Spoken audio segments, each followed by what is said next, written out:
आप सभी को जय मसीह की। मैं पास्टर आकाश गौर स्वागत करता हूं आप सभी का इस चैनल में परमेश्वर के जीवित वचन के लिए। परमेश्वर के अजीजों, पिछले प्रचार में मैंने आपके बीच में रखा था कि शैतान आपके विश्वास को कमज़ोर करना चाहता है। शैतान आपके आसपास की परिस्थितियों को कुछ ऐसा बनाना चाहता है कि आप हार मान जाएं और अपने विश्वास को आप खो दें। लेकिन परमेश्वर के अजीजों, परमेश्वर का जो अनुग्रह है या परमेश्वर की जो दया है, उसकी वजह से हम शैतान का सामना कर पाते हैं। ठीक है। और परमेश्वर के अजीजों, प्रभु ने ऐसा अनुग्रह किया है कि हमारे आसपास परिस्थिति बदलने पर भी हमने उस विश्वास को थामा हुआ है। Praise the lord, hallelujah. क्योंकि वचन में लिखा है, प्रभु यीशु मसीह ने कहा है, मैं जगत के अंत तक तुम्हारे साथ हूँ। सो चैलेंज ये नहीं कि मैं अच्छा विश्वासी कैसे बनूं, चैलेंज ये है कि उस विश्वास को मुझे थामे रखना है। कौन अच्छा है? परमेश्वर के अजीजों, कौन परफेक्ट है? हम अच्छा बनने के चक्कर में कई बार बहुत बुरे बन जाते हैं। सो हमें अच्छा नहीं बनना है, हमें फेथफुल बनना है। Praise the Lord. हमें विश्वास योग्य बनना है, और जो विश्वास योग्यता के पीछे जाता है वो अच्छे बनकर दिखाने की कोशिश नहीं करते हैं। ठीक है। वो अच्छे बनकर दिखाता नहीं है और ये साबित करने की कोशिश भी नहीं करता है कि मैं एक परफेक्ट विश्वासी हूं, क्योंकि कोई भी परफेक्ट नहीं है सिवाय प्रभु यीशु मसीह के। आप समझ रहे इस बात को? सो आपको समझना पड़ेगा कि इंसान आपके पीछे नहीं है, ये जो सिस्टम है वो आपके पीछे नहीं है। अगर कोई आपके पीछे है तो आने वाला जो मसीह विरोधी है वो आपके पीछे है, एंटी क्राइस्ट आपके पीछे है, शैतान के दूत आपके पीछे हैं। और अगर आप अपने आसपास कुछ ऐसा देख रहे हैं कि लोग आपके खिलाफ हो रहे हैं, आप देख रहे हैं कि परिस्थिति आपके खिलाफ जा रही है, तो समझ जाइएगा कि शैतान आपको विश्वास से गिराना चाहता है। लेकिन ऐसे समय में परमेश्वर के प्रेम को ना भूले, प्रभु की दया को ना भूले, प्रभु यीशु मसीह के बलिदान को ना भूले।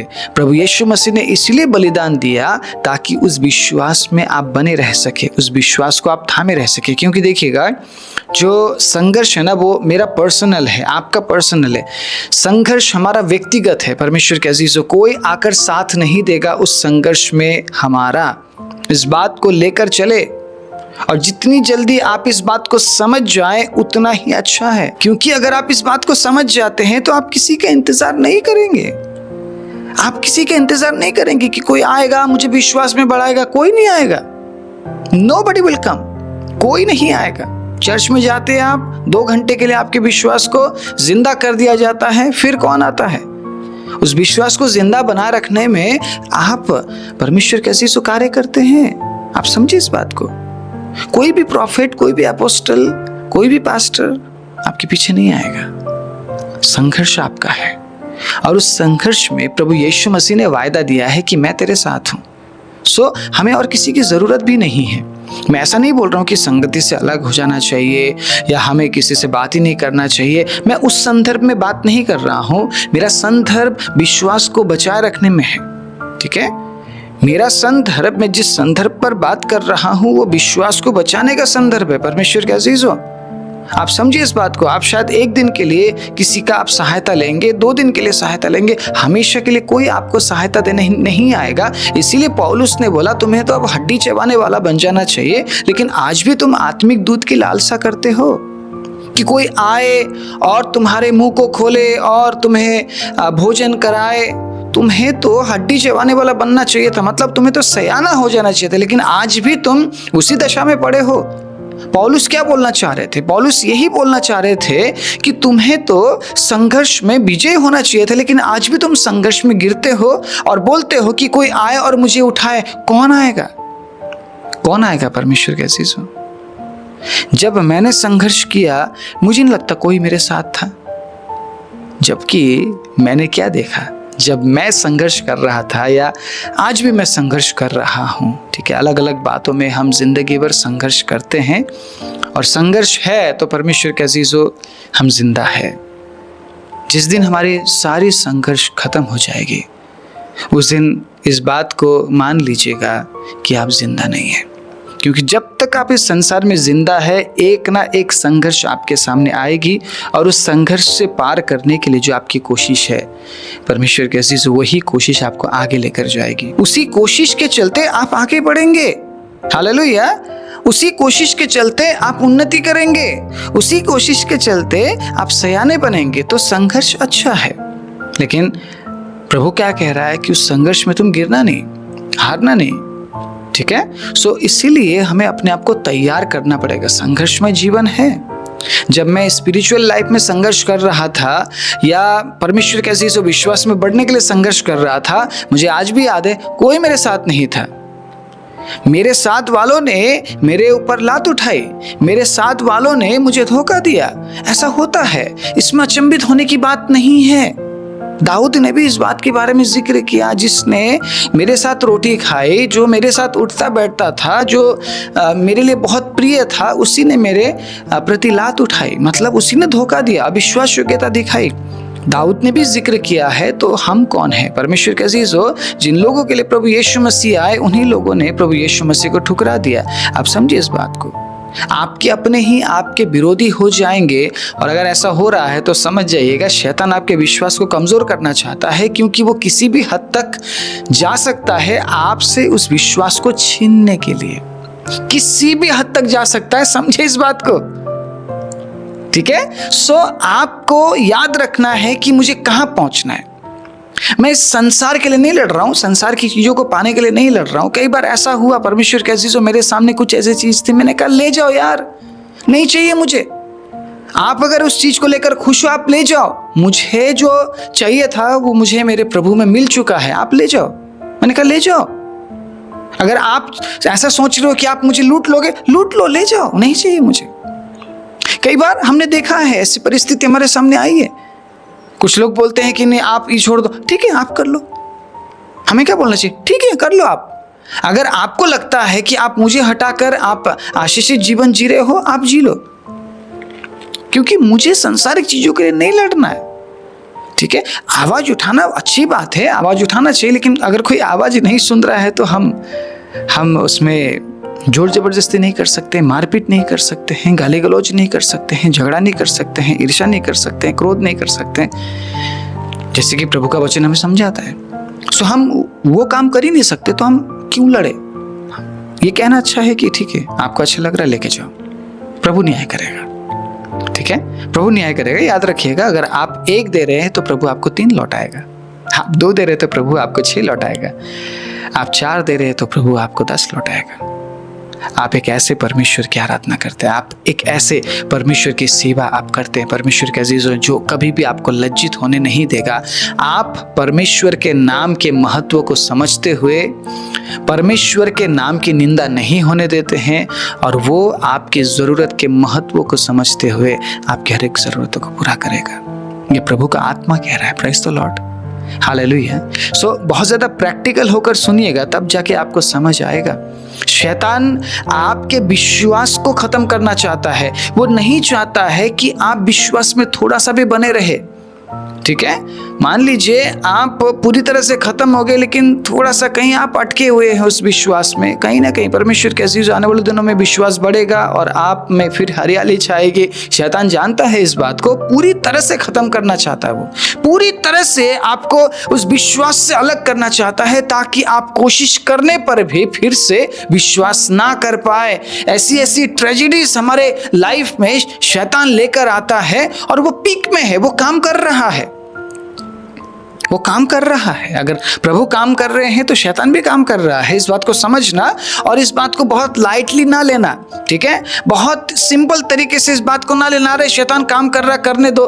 आपको समझना पड़ेगा शैतान की जो स्ट्रेटेजी है वो आपको पूरी तरह से खत्म करने का है, आपके विश्वास को खत्म करने का है। अगर आपने परमेश्वर से जीवन पाई है और उसी विश्वास को आप खो देते हैं परमेश्वर के अजीज हो, तो क्या वो जीवन आपके पास रहेगा? नहीं रहेगा। वो आशीष आपके पास रहेगी? नहीं रहेगी। वो पूरी तरह से संसार में भी खत्म करना चाहता है और पूरी तरह से आपके आत्मिक लाइफ को डिस्ट्रॉय करना चाहता है। शैतान इसी मकसद से निकला है।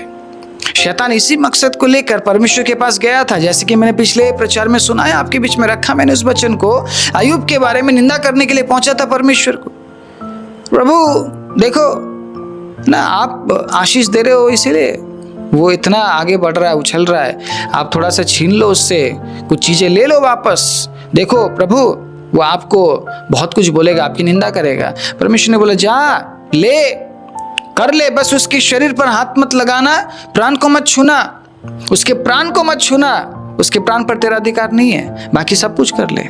परमेश्वर के अजीज, शैतान ने हर संभव कोशिश किया अय्यूब के विश्वास को खत्म करने की, परमेश्वर के साथ बने हुए रिश्ते को खत्म करने की। और आप समझने की कोशिश कीजिएगा, जब अय्यूब के बच्चे खत्म हो गए या जितनी भी धन संपत्ति अय्यूब के पास थी सब कुछ खत्म हो गया, उसके बावजूद भी अय्यूब ने परमेश्वर की निंदा नहीं की, तो शैतान ने हर संभव कोशिश किया अय्यूब को, ठीक है, प्रभु के नज़र से दूर करने की या अय्यूब को प्रताड़ित करने की। यहाँ तक कि अय्यूब की पत्नी ने अय्यूब को छोड़ दिया। तो फैमिली में अटैक करता है शैतान, यस डेफिनेटली करता है, मैंने मेरे आंखों से देखा है। ओके, और ठीक है, दोस्तों के बीच में मनमुटाव कर देता है, डेफिनेटली अय्यूब के दोस्त अय्यूब को छोड़कर चले गए। ओके, सो अब क्या बचा था अय्यूब के पास? कुछ भी नहीं बचा था। तो शैतान ने देखा कि इतना कुछ करने के बावजूद भी अय्यूब परमेश्वर की निंदा नहीं कर रहा है, परमेश्वर के खिलाफ नहीं हो रहा है, तो अब मैं इसको क्या करूँगा? फिजिकल टॉर्चर करूँगा, मतलब उसके शरीर में क्या करूँगा? मैं बीमारी दूंगा, मतलब उसे इतना मैं मजबूर कर दूंगा कि वो परमेश्वर के खिलाफ बोले आखिरी दम तक। बाइबल में इस प्रकार लिखा है, अय्यूब पूरे घाव से भर गया, ठीक है, उस घाव से बदबू आता था, मतलब कोई उसके पास आता नहीं था। मतलब किस लेवल तक लेकर गया शैतान अय्यूब को, आप खुद सोचिए। उस समय तक भी अय्यूब ने, आखिरी समय तक भी अय्यूब ने परमेश्वर की निंदा नहीं की। ये होता है परमेश्वर के लोग, ऐसे होते हैं परमेश्वर के लोग। परमेश्वर के अजीज़, अय्यूब ने अपने जन्म को, ठीक है, मतलब अपने जन्मने की बातों को अय्यूब ने क्या बोला कि अच्छा होता कि मैं जन्म ना लेता। उसने परमेश्वर को एक भी शब्द ऐसा नहीं बोला कि परमेश्वर की निंदा हो रही है, ठीक है। जो दे सकता है वो ले भी सकता है। अय्यूब कह रहा है जो दे सकता है वो ले भी सकता है, उसका नाम हमेशा हमेशा धन्य रहे, ठीक है। मैं आज हूँ और कल नहीं, लेकिन मेरा प्रभु युगान युग है। तो वो जानता था जिस परमेश्वर पर वो विश्वास करता है वो कैसा परमेश्वर है, उसकी निंदा नहीं होनी चाहिए, वो जानता था। इसीलिए उसने अपने शब्दों को बहुत संभाला और बुरे से बुरे हालात में भी अय्यूब ने परमेश्वर के नाम को धन्य कहा। और शैतान वहाँ पे परमेश्वर के अजीज़ों हारा है, ठीक है। परमेश्वर के साथ जो उसने चैलेंज किया, उस चैलेंज में शैतान हार गया है। लेकिन समझने वाली बात यह है परमेश्वर के अजीज़ों कि अगर शैतान अय्यूब के पीछे था तो क्या वो आज आपके पीछे नहीं है? क्या वो मेरे पीछे नहीं है? एक बात मैं आपके सामने बिल्कुल स्पष्टता से रख देना चाहता हूँ। अगर कोई इस तरीके से प्रचार कर रहा है कि अगर आपने प्रभु यीशु मसीह पर विश्वास कर दिया शैतान कभी आपके जीवन में काम नहीं करेगा, मैं ऐसा कहना चाहूँगा यीशु मसीह पर विश्वास करने के बाद शैतान और ज़्यादा काम करेगा कि आपको विश्वास से अलग करे। इसके बारे में बाइबल में जिक्र किया गया है परमेश्वर के अजीजों। मैं अपनी बात नहीं बोल रहा हूँ, ठीक है। विश्वास में स्थिर रहने नहीं देगा शैतान आपको, ठीक है। आज के प्रचार में मैं ये साझा करना चाहता हूँ कि शैतान क्या नहीं चाहता है। मैंने काफ़ी बार आपके बीच में मैंने प्रभु के चाहत के बारे में रखा है, ठीक है। प्रभु क्या चाहता है, प्रभु क्या नहीं चाहता है। आज मैं आपके बीच में रखना चाहूँगा शैतान क्या नहीं चाहता है, ठीक है। आपके जीवन में या मेरे जीवन में शैतान क्या नहीं चाहता है, वो हमें विश्वास में बढ़ने नहीं देना चाहता है। उसके लिए हम निकालेंगे पहला पत्रस, ठीक है। आपके बाइबल में भी है, मेरे बाइबल में भी है, सबके बाइबल में है। निकालेंगे पहला पत्रस 5 अध्याय उसके 8 आयत में क्या लिखा है देखते हैं। पहला पत्रस 5 अध्याय उसके 8 आयत में, सचेत हो और जागते रहो क्योंकि तुम्हारा विरोधी शैतान गरजने वाले सिंह के समान इस खोज में रहता है कि किस किस को फाड़ खाए।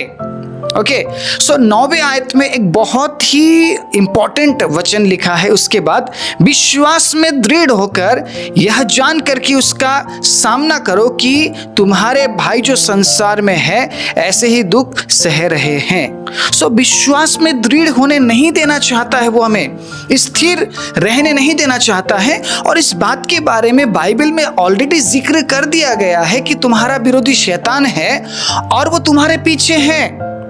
अगर कोई ऐसा बोल रहा है या ऐसी बातें प्रचार कर रहा है कि शैतान ने छोड़ दिया है आपको, मैं ये मानता हूं कि दुष्ट आत्माएं आपके अंदर वास नहीं कर सकती है। अगर आपने पवित्र आत्मा को पुकारा है, दुष्ट आत्माओं को निकलना पड़ेगा। और हमने देखा है दुष्ट आत्माओं को निकलते हुए। लेकिन ऐसा नहीं कि शैतान ने आपका पीछा छोड़ दिया या मेरा पीछा छोड़ दिया। कहीं ना कहीं वो मेंटली डिस्टर्बेंस लेकर आता है, फाइनेंशियली डिस्टर्बेंस लेकर आता है, परमेश्वर के अजीजों फैमिली डिस्टर्बेंस लेकर आता है। आपने देखा होगा चर्च जाने से पहले सैटरडे के दिन बहुत लड़ाई होती है ताकि लोग संडे के दिन चर्च में ना जाए। तो शैतान कर सकता है और परमेश्वर ने उसे छूट दे रखा है। अय्यूब के लिए अगर छूट दिया है तो मेरे लिए भी और आपके लिए भी छूट दिया होगा। मैं देखिए आपको डरा नहीं रहा हूं, मैं प्रैक्टिकल बात रख रहा हूं और इसमें डरने वाली बात नहीं है परमेश्वर के अजीजों, ठीक है। इसमें डरने वाली बात नहीं कि शैतान क्या कर देगा। शैतान आपको कुछ कर नहीं सकता है, लेकिन हाँ शैतान आपको विश्वास से दूर करने के लिए हर संभव कोशिश करेगा। शैतान आपको नुकसान नहीं पहुंचा पाएगा, इस बात को याद रखिए, नुकसान नहीं पहुंचा पाएगा वो। और अगर ऐसा कुछ लॉस होता भी है हमारा, तो हमें पता है अगर हम प्रभु में, ठीक है, खो रहे हैं या प्रभु में हमारा कुछ लॉस हो रहा है तो हमें वापस मिलेगा, जैसे अय्यूब को मिला। समझिए इस बात को, जैसे अय्यूब को मिला वैसे ही अगर हम कुछ खो रहे हैं मसीह को पाने की वजह से, अगर हम मुझे कुछ खोना पड़ रहा है, प्रभु मुझे कहीं गुना ज्यादा लौटाने वाला। Praise the lord, hallelujah. So अगर मैं मसीह को प्राप्त कर रहा हूं और मुझे कुछ खोना पड़ रहा है तो मुझे दुख नहीं है, मुझे दुख नहीं है उस बात का, क्योंकि जो एक्चुअल में मुझे चाहिए, जिस बात से शैतान मुझे अलग करना चाहता है, वो तो मुझे मिल गया। Praise the Lord. तो अब मुझे दुख नहीं है। खोना पड़ भी रहा है तो मुझे दुख नहीं है, क्योंकि मुझे पता है एक दिन सब कुछ वापस मिलेगा। अनंत जीवन एक ऐसा तोहफा है ना, उस तोहफे के साथ आप किसी बात को कंपेयर नहीं कर पाएंगे, तुलना नहीं कर पाएंगे परमेश्वर के अजीजों, जो आपको मिलने वाला है। इसीलिए आपको विश्वास में स्थिर रहकर शैतान का सामना करना पड़ेगा। और बस इतना ही नहीं बोला गया है, विश्वास में दृढ़ होकर बोला है। इसी विश्वास में वो दृढ़ होने नहीं देना चाह रहा है। बाइबल में लिख दिया गया है शैतान का सामना करो, तो आप उससे भाग क्यों रहे हैं? फिर आप ऐसे लोगों को क्यों ढूंढ रहे हैं जो सिर्फ इस तरीके से प्रचार कर रहे हैं कि शैतान आपको छोड़ चुका है, शैतान कभी आपके लाइफ में नहीं आएगा। सो वो झूठ है।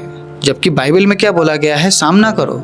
इसका मतलब वो आपके पीछे है, ठीक है, और आप उसे पीठ ना दिखाएं, ठीक है, दुश्मन को पीठ ना दिखाएं, दुश्मन का सामना करें। अगर आप पीठ दिखाते हैं तो वार हो जाएगा, ठीक है। इसीलिए पीठ ना दिखाए, दुश्मन को कभी भी पीठ नहीं दिखाना है, दुश्मन के सामने खड़े रहना है।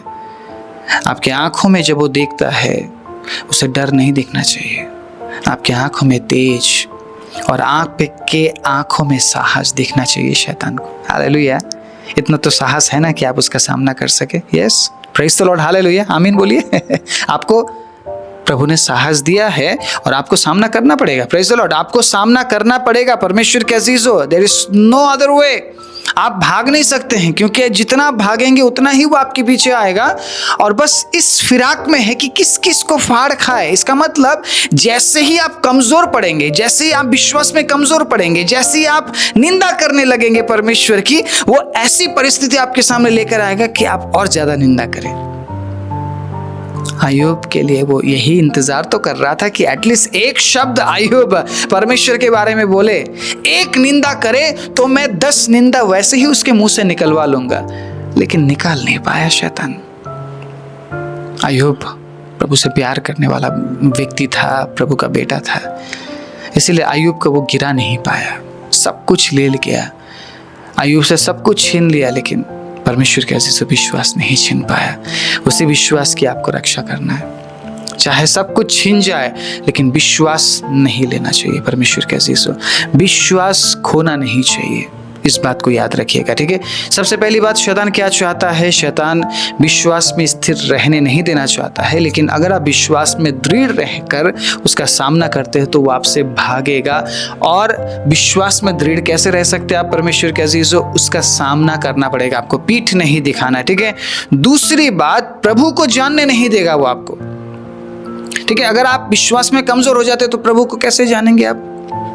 विश्वासी ही तो प्रभु को जानेंगे। आज के डेट में बहुत से लोग ऐसे हैं परमेश्वर के अजीजों कि वो कहते हैं मैं विश्वासी हूँ, मैं मसीही हूँ, लेकिन उनके अंदर प्यार नहीं है, दया नहीं है, क्षमा नहीं है।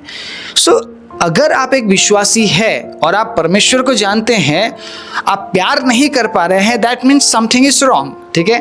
कुछ तो गलत है कि मैं विश्वासी हूं लेकिन मैं किसी से प्यार नहीं कर पाता हूं, मैं विश्वासी हूं लेकिन मैं क्षमा नहीं कर पाता हूं, मैं विश्वासी हूं लेकिन मैं दया नहीं कर पाता हूं। इसका मतलब मैं एक सच्चा विश्वासी नहीं हूं, क्योंकि मैंने विश्वास में स्थिर रहना नहीं सीखा है। शैतान ने मुझे बार बार गिराया है और इसी वजह से मैं प्रभु को नहीं जान पाया हूं। दूसरा जो पॉइंट है, इसीलिए मैं अपने आप को मसीही तो कहता हूं, मैं अपने आप को विश्वासी तो कहता हूं, लेकिन मैं एक सच्चा विश्वासी नहीं हूं। अगर शैतान ने आपको विश्वास में स्थिर रहने नहीं दिया तो वह प्रभु को जानने नहीं देगा।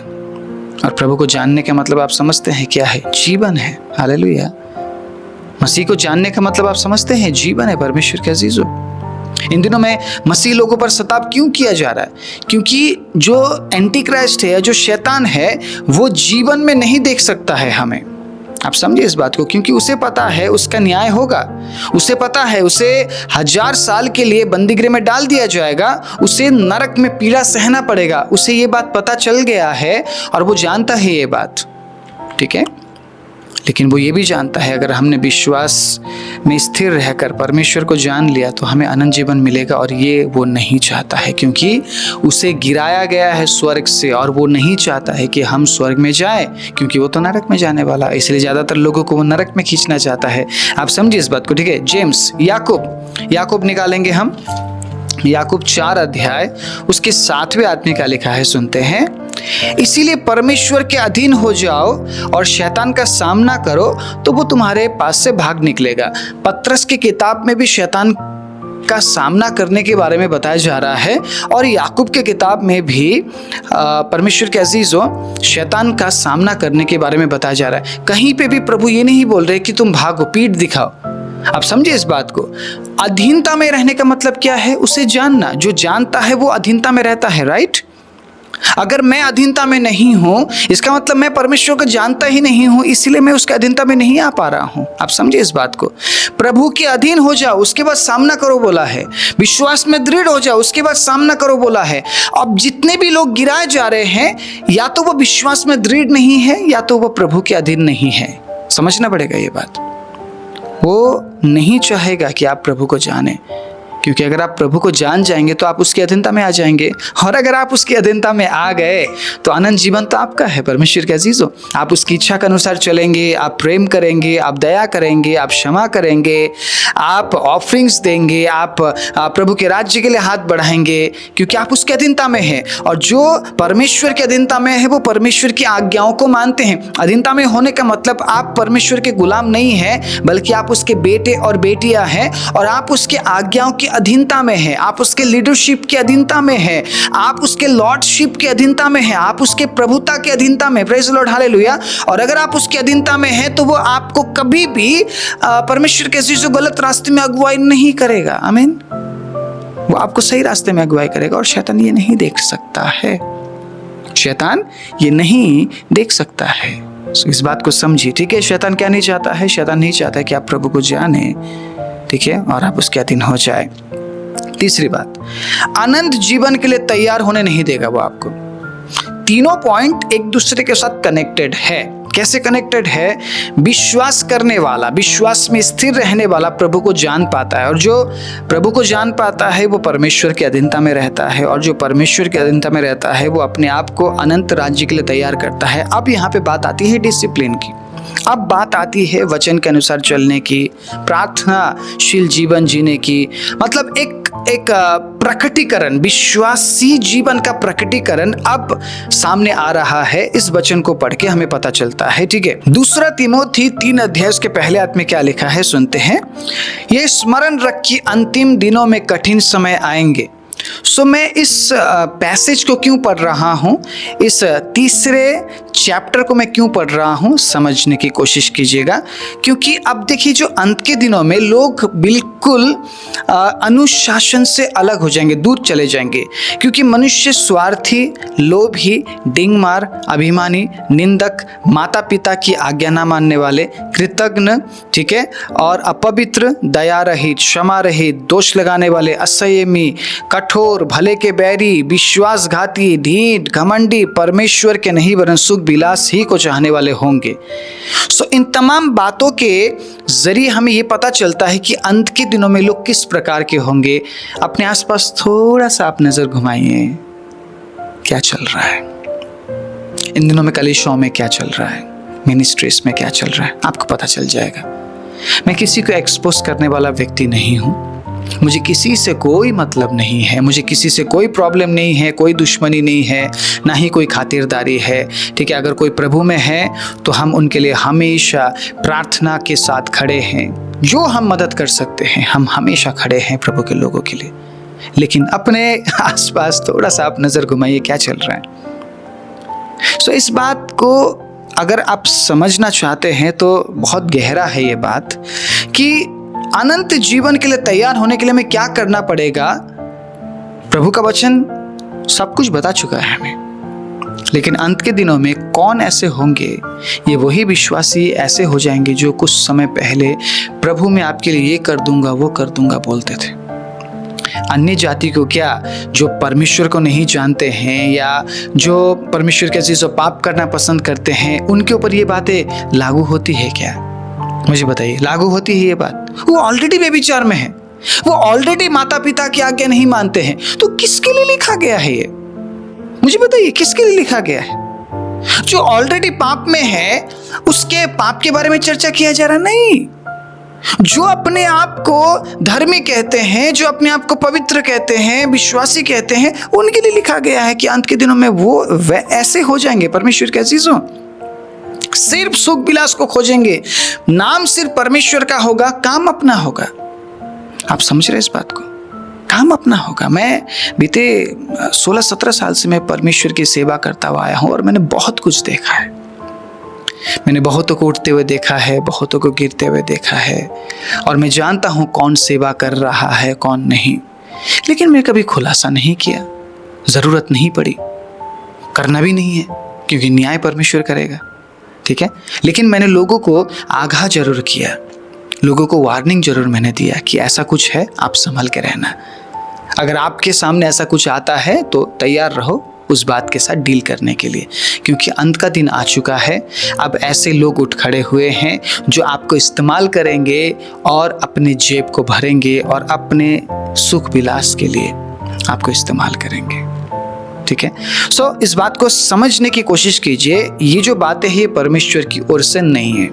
जितनी भी बातों के बारे में मैंने आपके सामने रखा है, ठीक है, दूसरा तीमुथियुस 3 अध्याय उसके 1 से लेकर, ठीक है, 1 से लेकर अगर मैं 4 तक पढ़ता हूँ या 5 तक पढ़ता हूँ या उसके आगे मैं पढ़ता हूँ, ये जो बातें हैं, इन तमाम बातों को मैंने आपके सामने क्यों रखा है, ताकि आपको पता चले कि अंत के दिनों में लोग ऐसा करेंगे और आपको प्रिपेयर होना पड़ेगा, तैयार रहना पड़ेगा पहले से ही। अगर प्रभु के वचन में पहले से ही इस बात को दर्ज कर दिया गया है तो इसका मतलब होगा ही होगा, कोई बदल नहीं सकता इस बात को। तो मैं बस वार्निंग देना चाहता हूँ, ठीक है, मैं वार्निंग देना चाहता हूँ। और इस बात के ज़रिए मैं ये बोलना चाहूँगा, ये जितनी भी बातें मैंने पढ़ी है परमेश्वर की ओर से ये बातें नहीं है, परमेश्वर की ओर से ये बातें नहीं आती है, ये आती है शैतान की ओर से, संसार के हाकिम की ओर से। और हाकिम क्या चाहता है कि लोग अभी इन बातों के गुलाम हो जाए।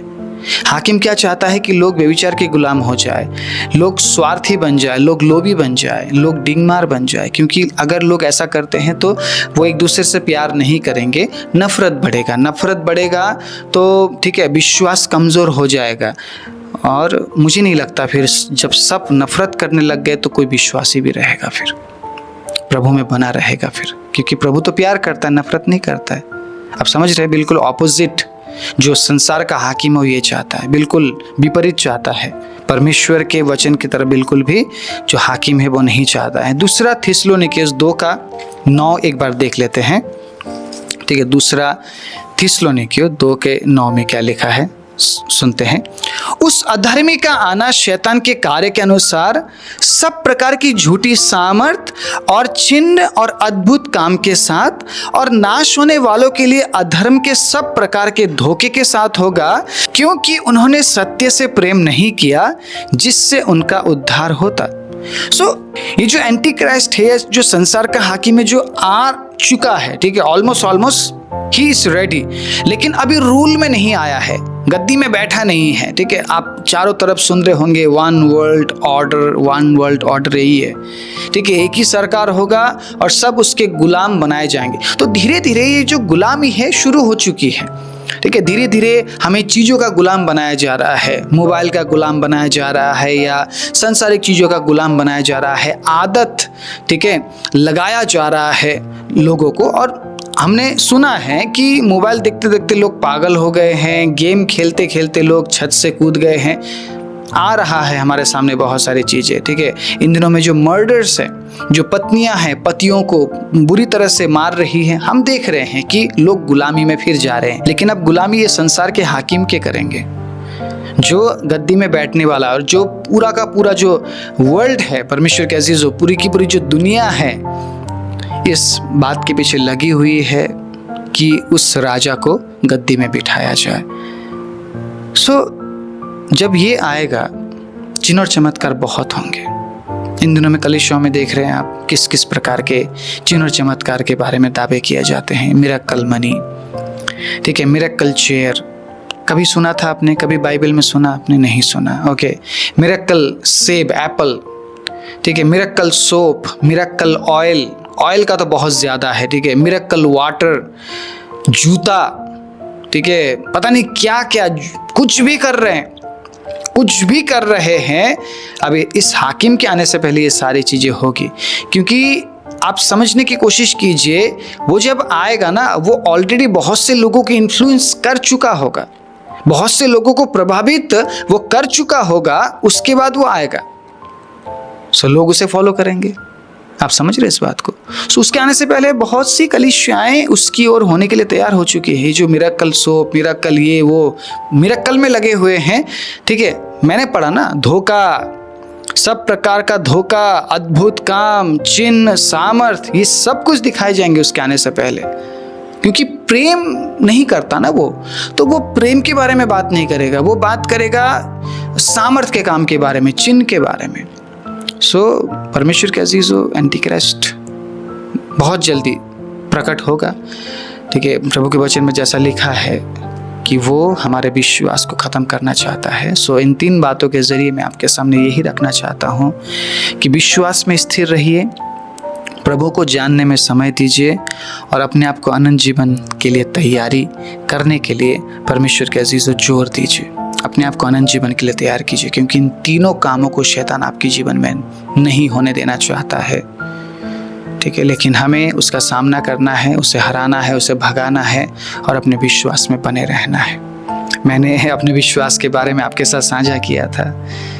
मुझे हर तरफ से कोशिश किया शैतान ने कि ये विश्वास में कमज़ोर हो जाए, नहीं कर पाया। मैं सब कुछ आपके सामने रख नहीं सकता, बहुत सी ऐसी बातें हैं जो शायद मुझे नहीं बोलना चाहिए, लेकिन परमेश्वर के अजीजों, शैतान ने हर संभव कोशिश किया कि वो मुझे विश्वास से गिराए, लेकिन नहीं कर पाया हो। क्योंकि जो प्यार है ना मेरे जीवन में, जो प्रभु यीशु मसीह का प्यार है, वो हर बात से ऊपर है, हालेलुया, टॉप में है। और मैंने प्रभु यीशु मसीह के प्यार को टॉप में रखा है, इसलिए शायद आज मैं सेवा कर पा रहा हूँ। परमेश्वर के अजीजों, हमारे लिए प्रार्थना कीजिएगा। अभी भी हमें बहुत से संघर्षों का सामना करना पड़ता है।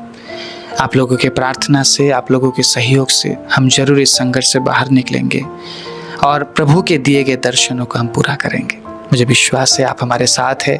आपने इस चैनल को सब्सक्राइब किया है, आप हमें सहयोग कर रहे हैं, सहयोग भेज रहे हैं, मुझे पता है। और मैं हमेशा आप लोगों के लिए प्रार्थना करता हूँ। और परमेश्वर के अजीज़ हो, इस मिनिस्ट्री को आगे बढ़ाने के लिए ज़रूर इस वीडियो को एक दूसरे के साथ साझा कीजिएगा और कुछ ना कुछ कमेंट लिखिएगा। आपके कमेंट लिखने से ठीक है वीडियो आगे बढ़ता है।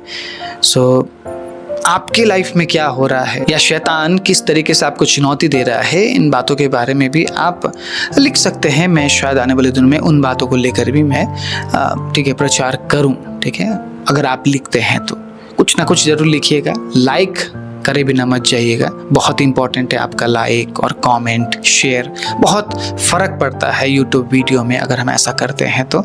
इसलिए इस चैनल को बढ़ाने के लिए और जिस विजन को लेकर हम चल रहे हैं, दर्शन को लेकर चल रहे हैं, उस दर्शन में सहयोग होने के लिए ज़रूर इस काम को करें। और अगर आप हमें फाइनेंशियली हेल्प करना चाहते हैं, आर्थिक मदद भेजना चाहते हैं, तो जो डिस्क्रिप्शन में नंबर है ठीक है, वहाँ पे आप जाके हमें सहयोग भेज सकते हैं। वहाँ पे नंबर डाला हुआ है सहयोग के लिए। और साथ ही साथ परमेश्वर के अजीज़ों, इस चैनल को ज्वाइन करते हुए भी आप हमें सहयोग कर सकते हैं। प्रभु आप सभी को बहुत ऐसे आशीष दे। आइए अपनी आंखों को बंद करें। प्रभु जी, मैं धन्यवाद देता हूँ जितने भी मेरे भाई और बहनों ने इस वचन को सुना है पिता। वाकई में प्रभु वो चुने गए हैं पिता। और प्रभु जब वो जान पाए हैं कि शैतान किस तरीके से उनके जीवन में काम करता है या वो क्या नहीं चाहता उनके जीवन में, तो प्रभु आप उनकी सहायता कीजिए ताकि उन तमाम बातों को ध्यान में रखते हुए वो जीवन में आगे बढ़ सके, विश्वास में स्थिर रहकर प्रभु आपको जानते हुए अपने आप को अनंत जीवन के लिए तैयार करने के लिए प्रभु आप उनकी सहायता और मदद कीजिए। हम जानते हैं प्रभु जब हम आप में होकर शैतान का सामना करते हैं उसे भागना पड़ता है। प्रभु धन्यवाद देते हैं, आपने हमारी प्रार्थनाओं को सुना है। सारी आदर महिमा इज्जत जलाल आपको देते हुए प्रार्थना प्रभु यीशु के नाम से मांगते हैं, आमीन।